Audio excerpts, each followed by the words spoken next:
एक बार देवऋषि नारद के मन में यह अभिमान पैदा हो गया कि वे ही भगवान विष्णु के सबसे बड़े भक्त हैं। वे सोचने लगे, मैं रात दिन भगवान विष्णु का गुणगान करता हूँ, सोते जागते बस उनका ही नाम जपता रहता हूँ। फिर इस संसार में मुझसे बड़ा भक्त और कौन हो सकता है। किंतु पता नहीं श्री हरि मुझे ऐसा समझते हैं या नहीं। यह विचार कर नारद भगवान विष्णु के पास क्षीर सागर में पहुँचे और उन्हें प्रणाम किया। विष्णु जी बोले, आओ नारद, कहो कैसे आना हुआ। नारद बोले, भगवन मैं आपसे एक बात पूछने आया हूँ। भगवान विष्णु बोले, मैं तुम्हारे मन की बात जानता हूँ नारद, फिर भी तुम्हारे मुंह से सुनना चाहता हूँ। नारद ने कहा, हे देव, मैं जीवन भर आपका गुणगान करता रहा हूँ। पल पल हर क्षण मुझे बस आपका ही ध्यान रहता है। आप मुझे यह बताइए कि क्या मुझसे भी बड़ा आपका कोई अन्य भक्त है संसार में। भगवान विष्णु समझ तो पहले ही गए थे कि नारद को अपनी भक्ति पर अभिमान पैदा हो गया है, किंतु अपने मन की बात छुपाकर वे बोले, नारद, इस प्रश्न के लिए तो तुम्हें मेरे साथ मृत्युलोक चलना पड़ेगा। नारद बोले, ठीक है भगवान, मैं मृत्युलोक चलने के लिए तैयार हूँ। भगवान विष्णु नारद को लेकर मृत्युलोक चल पड़े। धरती पर पहुंचकर दोनों ने किसान का भेष धारण किया और एक गांव के किनारे बनी एक झोपड़ी की ओर चल पड़े। विष्णु बोले, नारद, मेरा एक बहुत बड़ा भक्त यहाँ इस कुटिया में रहता है। आश्चर्य है, क्या मुझसे बढ़कर भी किसी की भक्ति हो सकती है। नारद के मुख से निकला, क्या वह भी मेरी तरह आपका ध्यान लगाए रहता है। आओ स्वयं ही जान लोगे, विष्णु जी ने कहा और उस कुटिया की ओर बढ़ गए। किसान उस समय कुटिया के बाहर अपनी गाय को बांध रहा था। उसके मुख से हरि हरि गोविंद का स्वर निकल रहा था। किसान भेषधारी विष्णु ने उसके निकट जाकर कहा, नारायण नारायण। तो किसान ने विनीत स्वर में पूछा, आप कहाँ से आए हैं भद्र। मेरे लिए कोई सेवा हो तो निसंकोच बताइए।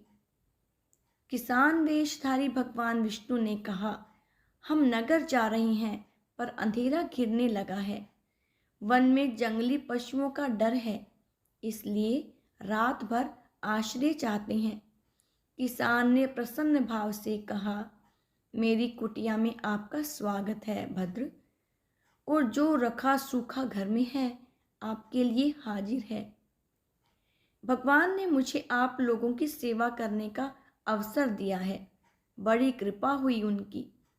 बाहर दालान ने एक खटिया पर दोनों को बिठाकर किसान अंदर गया और अपनी पत्नी से कहा, देवी, दो अतिथि आए हैं। किसान की पत्नी उस समय अपने बच्चों को भोजन परोस रही थी। धीरे से आटे का बर्तन दिखाती हुई बोली, घर में इतना सा ही आटा है और ये बच्चे और भोजन मांग रहे हैं।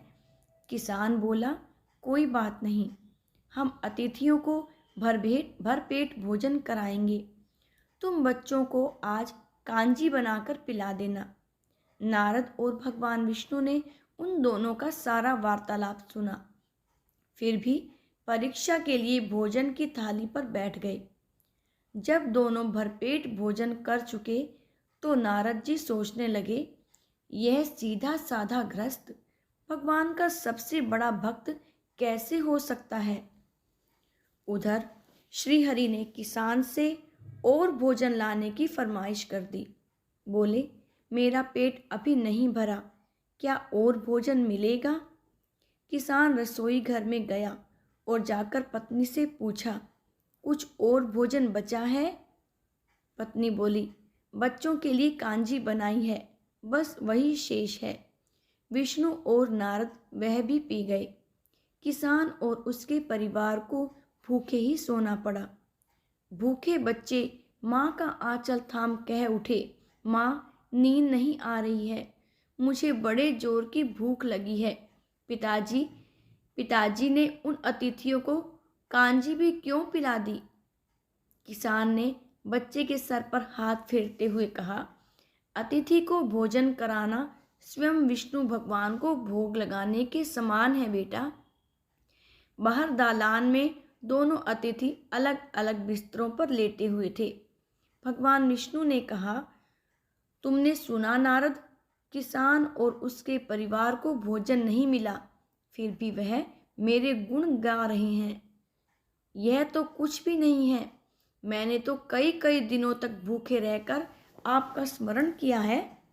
अगले दिन सुबह उन्होंने देखा, किसान भगवान विष्णु की मूर्ति के सामने कह रहा था, गोविंद हरि हरि, तुम सदा मेरे मन में बसे रहो, बस मुझे कुछ और नहीं चाहिए।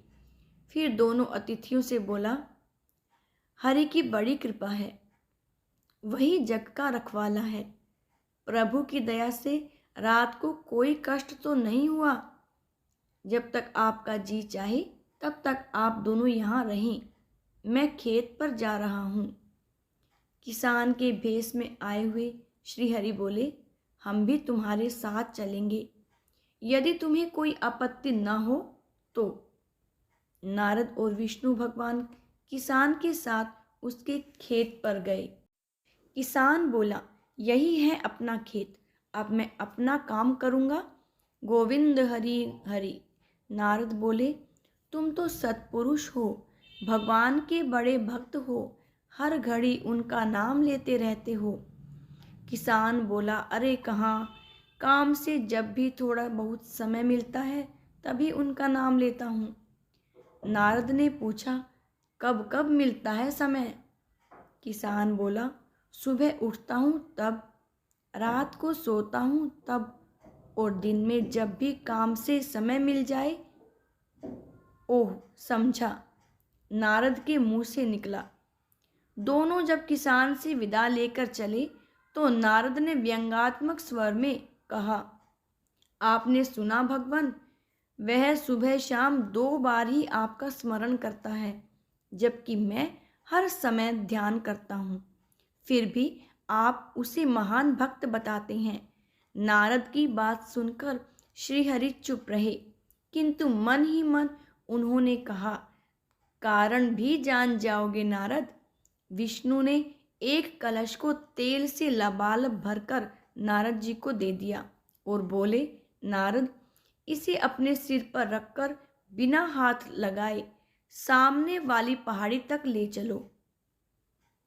ध्यान रहे, इस कलश में रखे तेल की एक बूंद भी जमीन पर गिरने ना पाए।